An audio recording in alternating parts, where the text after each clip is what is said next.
Hey, what's going on guys, it's Lewis here for a new video, and today we're going to be performing the long-awaited Q&A. So I'm addressing all of your questions on my previous few videos. I've got all these questions sort of rounded up here. I'm looking through them one by one on the video. I'm going to put your names and stuff on here as well. And yeah, let's crack on with it. Alright guys, so the first question by Danny is, how much did all your mods cost and how much is your car worth of all the mods? So first of all, I'm just going to address this and say that my car is probably not worth much more than it would be for a standard one, and the reason being is because modifications never really add value, because the way that dealerships see it is it's personal customization. It's not going to be for everyone, and dealerships want to cater their cars to the biggest sort of group possible, if that makes any sense. So I wouldn't say it's really added any worth. That being said, the modifications in themselves are worth quite a lot, and I've actually spent more than this on my car. But with the modifications that are currently on the car right now, I'm going to go through a list and I'm going to tell you guys. So to help me with this, I've actually got a build list on here with all the stuff that I've done to the car, and this is on the Fiesta STOC forum, and altogether I've just sort of roughly added it all up, and it comes to that much. So there's the answer to your question, quite a lot.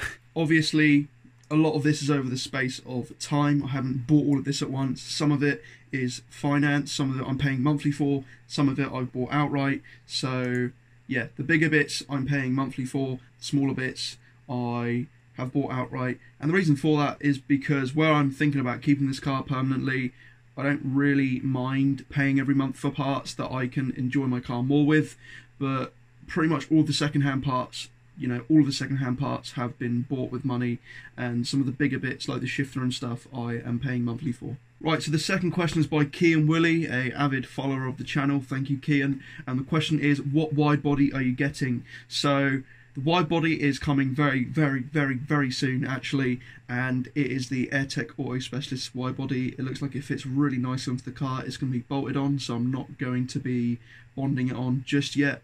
But basically, I'm going to get it, I'm going to bolt it straight on, and I'm going to worry about painting and stuff later. But I just want to get it on sooner than later because I don't want the wheels rubbing on the arches, that sort of thing. But yeah, I'm getting the AirTech Auto Specialist one. You guys can look forward to that in a video very soon. Alright, so next question is by a fellow YouTuber, Sparkplug Steve, and he asks, when are you planning on going for a first track day? So I've been asked this question a lot of times, and the answer to that is it will be next year. And the reason why I say next year is because the weather's really cold right now. I don't really want to be going on my first track day when it's cold. I want to do it when it's warm, and it's a lot safer to push the car harder so I can learn the track. So yeah, I want to go next year, and that's for definite. And the first track day that I'm probably going to be going to is Thruxton or something like that, just to get a feel for what a track day is like. And then after that, I'll probably be on track at Silverstone for Ford Fair. I'll do various other track days, and I'd like to plan to do a Nürburgring trip as well at some point. That would be really awesome. But until I get coilovers that are decent, I don't really want to be going on the Nürburgring. Track days, I think I'll be fine, but Nürburgring and stuff like that, that's going to have to wait until later on, just because I don't want to risk binning my car at the Nürburgring. So I want to make sure the car's handling is absolutely on point. Alright guys, so next question from TL2584. Hi mate, I assume you've left the air conditioning trainee job, as you don't talk about it much anymore. Have you left? What did you not like about the job? Long hours, cheers. So exactly that, I did leave that job, and the reason why is it wasn't so much the job itself. I actually really enjoyed the job, and I enjoyed work with my neighbour. The only problem with that is the fact that we were travelling 2 hours to get to work, 2 hours to get back home. I had no time to myself whatsoever. The money was great, but we were working 65 hours over the space of 5 days, and it just wasn't something that was agreeing with me. I was getting really ill, I was getting panic attacks and stuff, and really stressed out, so it wasn't really the job for me, unfortunately. So yeah, that's the answer to that question, and hope you guys can understand that one. I know not everyone's the same. A lot of people like to work long hours, but me personally, my body just does not agree with it. I prefer to work a 9 to 5 rather than like a 5 to 7. Matt asks, would you do a meet in the Northwest with Jessie and Lil? Also, I don't think it's a bad thing. I think it's awesome. Why do you change your car mod so much? Cheers, keep up the good work. Cheers, man. So I've never really thought about doing a meet with another YouTuber apart from Tommy. So yeah, I probably would. I mean, I watch Lee Lockwood on YouTube quite a lot. I watch Jesse's videos as well. I know Jesse just got a new red VXR. Lee Lockwood's obviously got his Evo now. So yeah, I'd definitely like to do something like that in the future. At the moment, I haven't thought about it too much. I'm more so just concerned about getting the car to where I want it to be, and maybe like focusing on stuff like that later on. But I'd definitely like to meet those guys. I watch both their videos. I really enjoy watching their videos. So it'd be really cool to do like a conjoined meet with them guys. So yeah, if you guys are interested, get in contact. I'm sure we can sort something out. And the reason why I changed my car mod so much is because I find it hard to find something that fits me perfectly. And if there's something that doesn't look quite right after I've done it, you know, I want to say I am a bit of an impulsive person when it comes to that. And I've always liked to like change my mind every 5 minutes. But with a lot of the stuff that's on the car now, I'm very, very happy with the way the car is, with how it drives, with how it looks. So there's a lot of things that are staying on the car, and not much that I can think of that's really going to come off the car from now on. So I think it's pretty much smooth sailing from here onwards. But don't quote me on that. That's just how I feel at the moment. So yeah, car's going good, and yeah, cheers for your comment. Alright guys, so a comment from Import Jones. Been watching your videos for about 9 months. Question, best hot hatch for under 16k used, and favourite mod you have done to the ST. Keep up the amazing work, man. Thank you again. So, best hot hatch for under 16k used. Because I haven't drove too many hot hatch, I don't feel like it's fair to give an ultimate judgment. But if I had my choice, it would probably be a Civic EP3, because they're so modifiable. There's a really great sort of Japanese group around pretty much all Jap cars, so the Jap scene's pretty cool.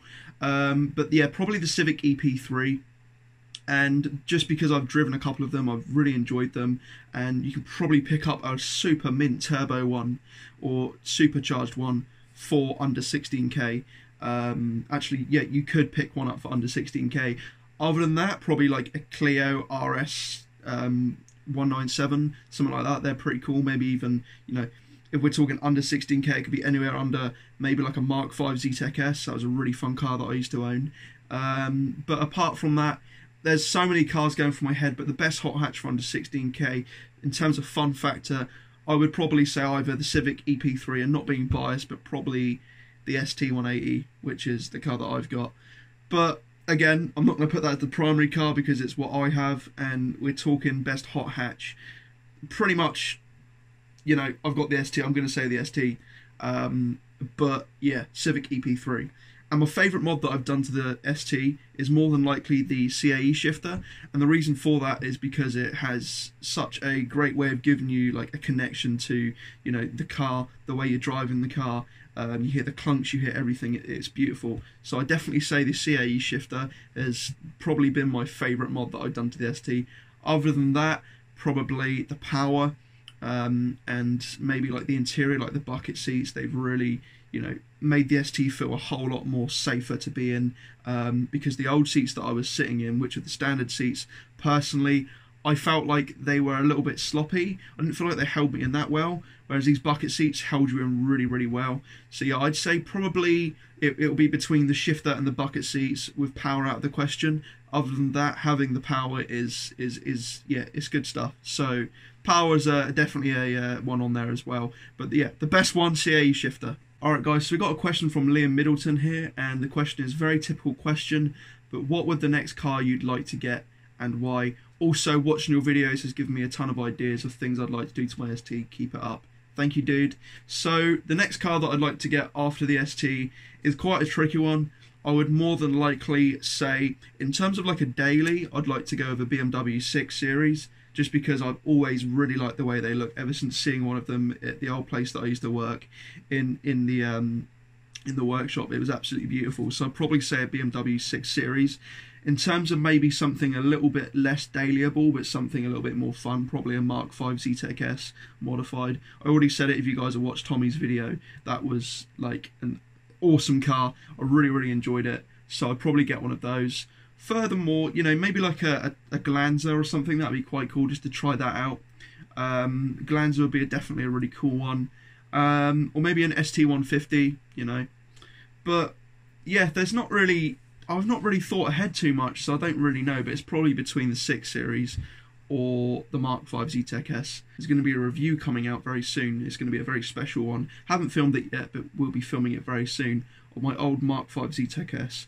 And my friend Lewis, the guy who I sold it to, has done some really crazy stuff to it. Question from Robert McCartney: which dual port are you running, the vacuum or electronic version? So I'm running the vacuum based one, which I find sounds really good. I haven't tried the electronic one, but I don't really have a reason to.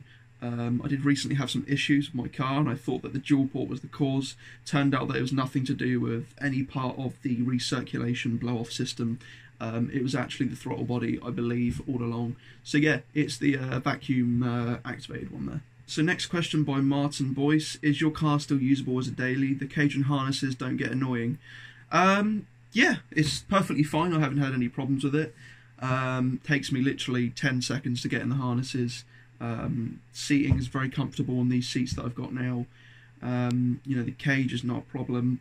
I think a lot of people get the idea that the sort of the harnesses are like 5-point or 6-point, but they're literally just 4-point harnesses. They clip in. They're not like, you know, like literally everywhere. They're 4-point harnesses. The seats themselves aren't steel based, so they're very comfortable. They're fiberglass, so they don't have a really rock solid feel to them. So yeah, I'd say it's not really annoying at all. The cage doesn't bother me. I mean, I never really need to go behind and touch the cage. So I mean, yeah, I never really had any problems with it. So, alright guys, so I think we're coming near to the end. Well, we are at the end of the questions that were asked on the YouTube video. I'm now going to just answer a few frequently asked questions, which I'm asked all the time. So I'd like to get them out of the way and just basically clear some things up for you guys, so you sort of know a reference point. So if anyone asks you this question, maybe you don't know the answer, just send them to this video for this particular question. So the number one question that I'm always asked is, what subframes do you use for seats? Because obviously where I've got bucket seats, the seats need to be mounted onto the side mounts, and the side mounts need a subframe to sit on, which is mounted to the chassis of the car. So the subframes that I'm using are the OMP ones, and you can find them on a website called GSM Performance. They are listed as the Mark VI Fiesta ones, but it will say down below that it's 2008 to 2016, I believe, and those are the ones that you want to be going for. So I hope that answers all of you guys' questions there. I'll put a link down in the description down below as well. I am in no way sponsored by GSM Performance. They're just a very high, reputable company who sell lots of sports seats. And I'm sure a lot of you guys out there who maybe have bought bucket seats before have gone to GSM Performance for your seats, or, you know, more commonly known as Sport Seats for You, which is like their sister site. Another question I'm asked quite a lot is, what are those sticky pointy things out the front of your car? I want them. So they're actually Canards. They're just literally a little styling thing that I thought I'd put on the car. They're from Composites, and I'll put a link down below for those too. That's pretty much everything. There's not too many frequently asked questions about. That's pretty much it. I hope I've covered literally everything that you guys would like to hear.